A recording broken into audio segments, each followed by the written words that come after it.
Chairman DeFazio. Thank you, Mr. Chairman. I appreciate your having this hearing on this really interesting and important topic. I think I've tasked every subcommittee to look at ways to reduce carbon emissions within their jurisdiction, and this is an important contribution to that effort. With COVID-19 disrupting global cargo, the role of the maritime industry has become more apparent to many more people over the last year.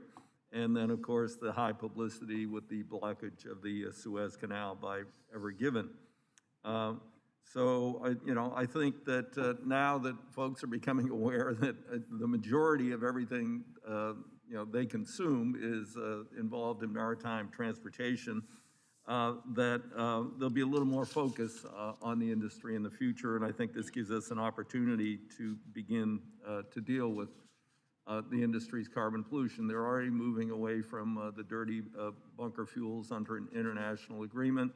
They are already the most fuel-efficient way per ton to move freight, but there are possibilities to move much more in a direction to reduce their carbon emissions. They're 3% now, 10% by 2050, without significant changes.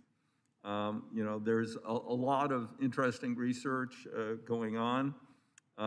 There's a company in my state called Element One, and their technology utilizes seawater, the most, I guess, plentiful thing on Earth, and methanol to produce hydrogen, to run hydrogen fuel cells and run a hydrogen fuel cell ship. This has tremendous potential.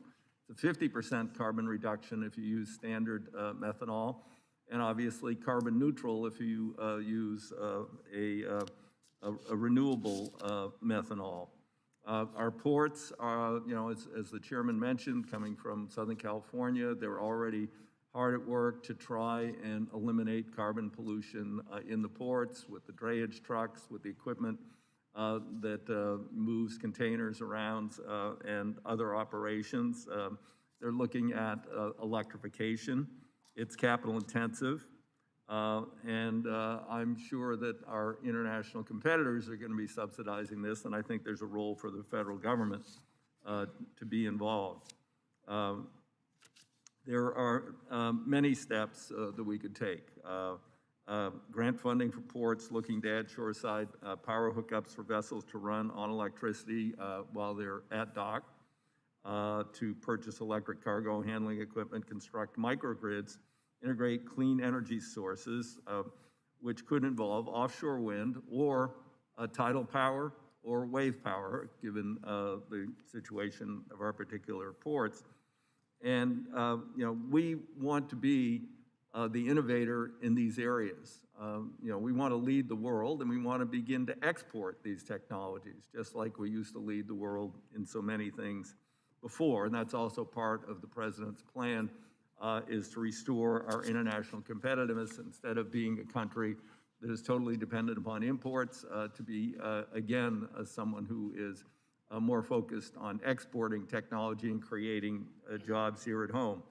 So I think there's a lot of opportunities here for long-lasting middle-class jobs, longshore mariners, shipbuilders, an industry that we need, is essential as a maritime nation.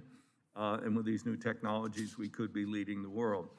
So there's no one-size-fits-all for this. And so, today in the hearing, we'll hear of a number of different approaches. And I appreciate, again, the opportunity to become educated more on the subject. Thank you, Mr. Chairman. Thank you, Chairman DeFazio.